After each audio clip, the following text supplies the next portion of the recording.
Continue our focus on delivering results for the people. As we indicated, leading up to the midterm election last year, were we to seize the majority, we'd be focused primarily on lowering health care costs and protecting people with pre-existing conditions. There's no more significant issue facing the Congress than the exploding costs of health care and a continuing Republican assault. In fact, the Republican assault on health care is unacceptable, un-American, and unconscionable because it impacts more than 100 million Americans. There are millions of Americans who have faced down cancer. That's a pre-existing condition. There are millions of Americans struggling with diabetes. That's a pre-existing condition. There are millions of Americans who are fighting heart disease, at risk at any moment of having to confront a stroke or a heart attack. That is a pre-existing condition. That's why the stakes are incredibly high. And we stand to protect those Americans. My colleagues on the other side of the aisle and the administration are trying to take away that protection.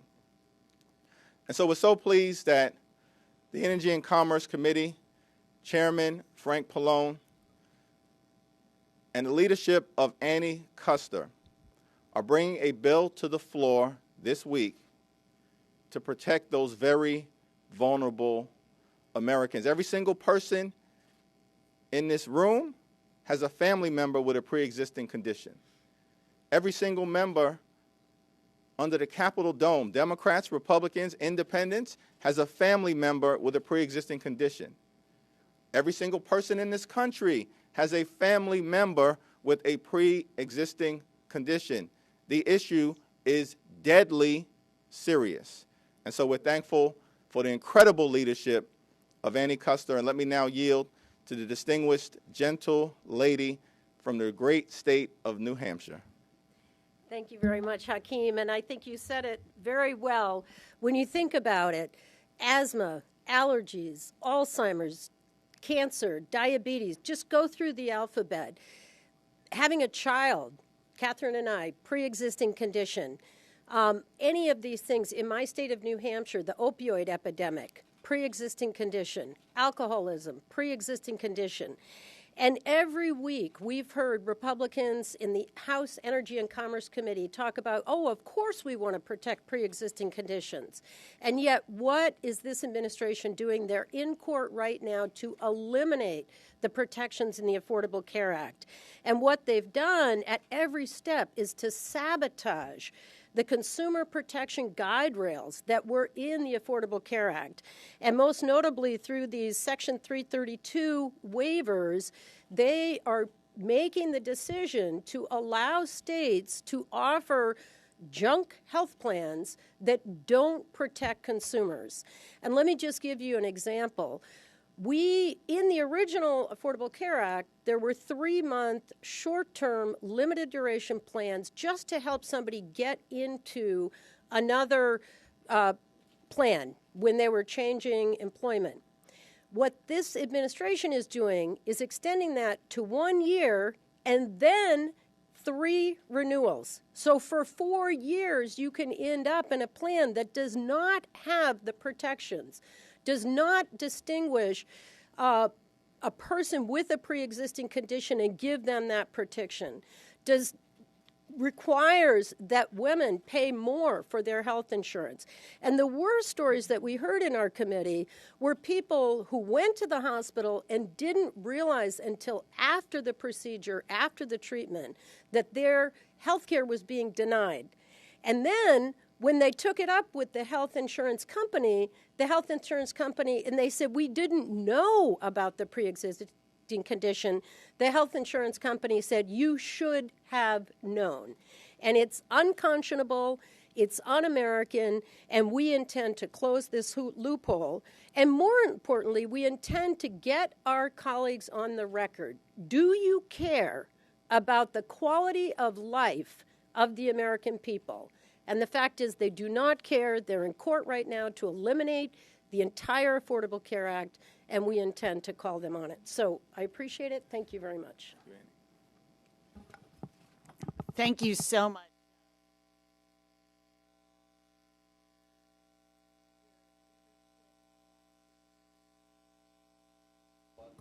There we go.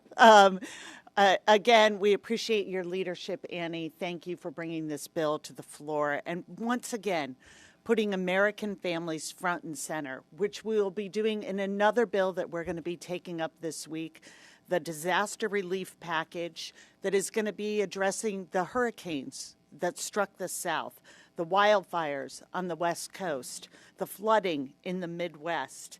And since it's been nearly 2 years since Hurricane Maria, the deadliest natural disaster in the U.S. in 100 years when it struck Puerto Rico, there were approximately 3,000 deaths, tens of billions of dollars in damage. And with this bill, we are again saying to the Senate and to our Republican colleagues, you need to help Americans as they face these natural disasters. This supplement will put $17.2 billion towards natural disaster relief, $3 billion towards the flooding in the Midwest and tornadoes in the South, $1.5 billion for the U.S. Army Corps of Engineers, and $1 billion for the Community Development Block Grant to help expedite rebuilding of housing and small businesses, and $500 million for the Department of Agriculture's Emergency Conservation Program, so important to our farmers across the country. These vital funds are going to help Americans rebuild their lives and their communities. And we call on Republicans to come to their senses. As my colleagues have just said, it is well past time to put the American people and their needs first in the work we are doing here in Congress.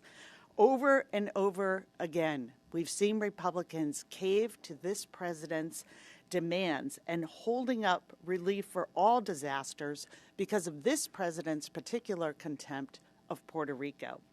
We need a full-faith effort to bring these communities from despair back to vibrancy, and there's no time to waste. And there's no time to waste on all the other bills that are piling up at the Senate door as Mitch McConnell describes himself as the Grim Reaper. And one particular bill that we want to highlight here today are actually two bills that address gun violence that would help close the Charleston loophole and have universal background checks for guns. Jason Crow tweeted this morning that our kids are on the front line of violence as his congressional district experienced yesterday their third mass shooting down at a charter school in Highlands Ranch, Colorado. That is building on the horrors that unfolded in a movie theater in Aurora. And one of the major school shootings to this day, that at Columbine. Our kids on the front line. Mitch McConnell has the keys to the Senate door and to making sure that we are addressing these issues. This is about working for the American people and not forgetting that that is his job, that is his oath of office, and opening the door to the issues that we are working on, the For the People agenda, that puts the issues of American families back on the front burner here in Congress. It is long since time that we get to work addressing these issues. We hope it will come with a recognition that pre-existing conditions, as the chairman said, affect every single family. And we'll take this legislation and those that we have passed previously, from anti-gun violence bills to equal pay for equal work, net neutrality, climate change, and have those votes in the Senate and move this agenda forward. With that, I yield back to the chairman. Mr. Chairman, as you started this news conference, the Department of Justice has sent a letter to Chairman Nadler informing informing them that the president has asserted executive privilege over all of the subpoenaed materials from the Mueller investigation. What's your immediate reaction to that, and do you see this as just another legal challenge, or is this a real challenge for the caucus? Well, there is no basis in law or in fact for the Stonewaller in chief to exert executive privilege. The Mueller investigation has already run its course. Bob Mueller and his investigators have spoken to countless individuals, including the former White House counsel. And so to try to assert executive privilege after the fact is laughable, it's frivolous, and it has no basis in reality. There's been a lot of chatter from members of the Judiciary Committee about maybe using Congress's power of inherent contempt to actually force this on their own like they used to. Is that going to be a problem? I mean, in the old days they used to take people and lock them up in the crypt here. I mean, would you guys be for that? If criminal contempt and civil contempt seem to be dead ends based on recent historical precedents, your members are talking about inherent contempt. Would you think the caucus would be willing to go down that road if you guys are trying to talk about health care and other bread and butter issues? We haven't had that discussion. Right now, the Judiciary Committee is considering the contempt citation. That will be voted out of the Judiciary Committee. Thereafter, the Rules Committee and the leadership, in partnership with Jerry Nadler, will discuss the next steps in terms of how to proceed. In the interim, we will continue to focus on the kitchen table pocketbook issues of importance to the American people, this week led by Representative Annie Kuster. Sorry, sir. You and the leadership have advocated sort of a cautious approach toward impeachment, gathering all the facts, having hearings, etc. It seems like that strategy has blown up because you can't get the facts because the president won't give them to you. So what is your next step? Well, the strategy has not blown up. The next step is the contempt proceeding that is taking place before the House Judiciary Committee today. The standard that has been articulated by Speaker Pelosi remains clear. The evidence should be compelling, the case overwhelming, and impeachment should be bipartisan in nature in terms of public sentiment. So we are still in the fact-gathering process. The administration is engaged in incredible stonewalling. But we are not going to give up. We're going to keep moving forward. We believe that the law is on our side, and we'll continue to utilize that law as we proceed. How long can you wait? Can you just wait for this to move through the courts? It could take months on end?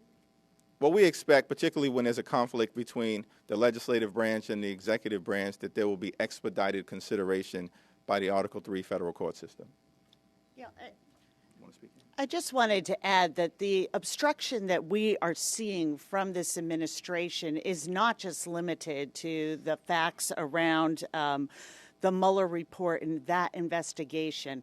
Where are our answers around the family separation policy? That is just one example of how this administration does not want the focus to be on the issues that Democrats are working on every single day. They know that if they are talking about how they are, addressing health care in this country, to Annie Kuster's point, the president is proceeding with a lawsuit to take away health care from Americans. We don't know what the immigration policy is and where the money that we have already authorized is being spent. The obstruction of this particular administration and its enablers in my Republican colleagues goes well beyond just the Mueller report and really to these core issues that face American families at home.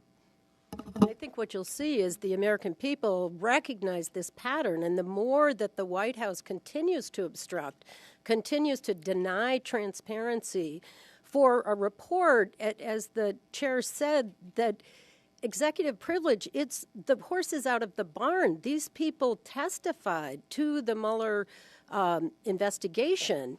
How can you call executive privilege now? They've already spoken.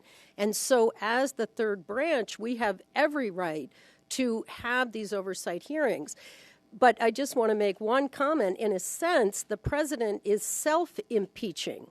And that's the process that's happening in front of the American people.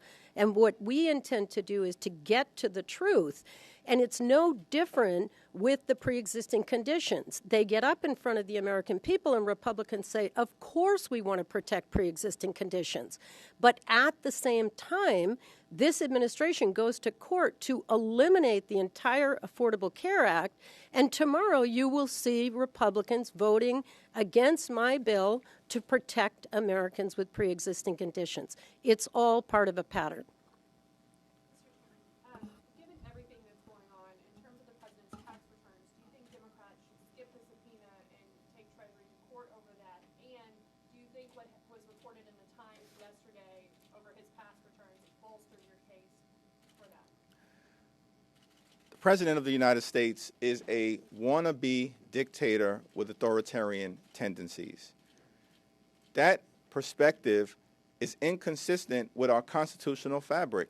The House is a separate and co-equal branch of government. We don't work for Donald Trump. We work for the American people. We have a constitutional obligation to serve as a check and balance on an out-of-control executive branch and to proceed with our oversight functions. The President is not above the law. The so-called Attorney General is not above the law. The Treasury Secretary is not above the law. And so we are going to proceed consistent with our constitutional responsibilities. But step one today relates to the Judiciary Committee proceeding on contempt. Assuming that does pass out of the Judiciary Committee today, and it sounds like a full vote by the full House will be next, do you have a sense of when that would come, and are you confident that you have enough support among the Democratic Caucus to pass it? I'm confident that the entirety of the Democratic Caucus understands that we are heading into a constitutional crisis and that the values that are at stake relate to our ability to serve the interests of the American people in a way that's consistent with the Founding Fathers' vision of a democratic republic, of separate and co-equal branches of government, of the balance of power.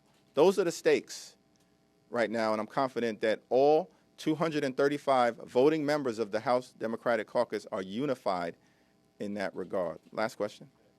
When you want the focus to be on these issues, they were very powerful in 2018. You start your press conference with them, but all the focus is on the investigations, on the contempt votes.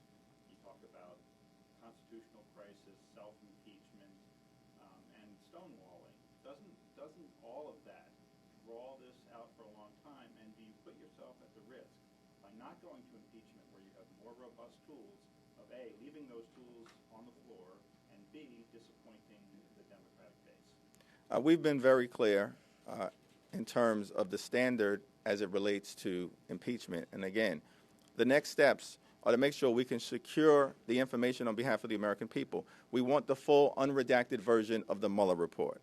We want the underlying documentation. That information has been subpoenaed. The subpoena has been violated by the Attorney General. That is why he will be held in contempt of Congress. We also want to make sure that Bob Mueller is able to tell his full story to the American people. Our job is simply to make sure that the facts are understood in the context of our oversight responsibilities. At the same time, we will continue to legislate aggressively on all of the issues that Annie and Catherine fully laid out.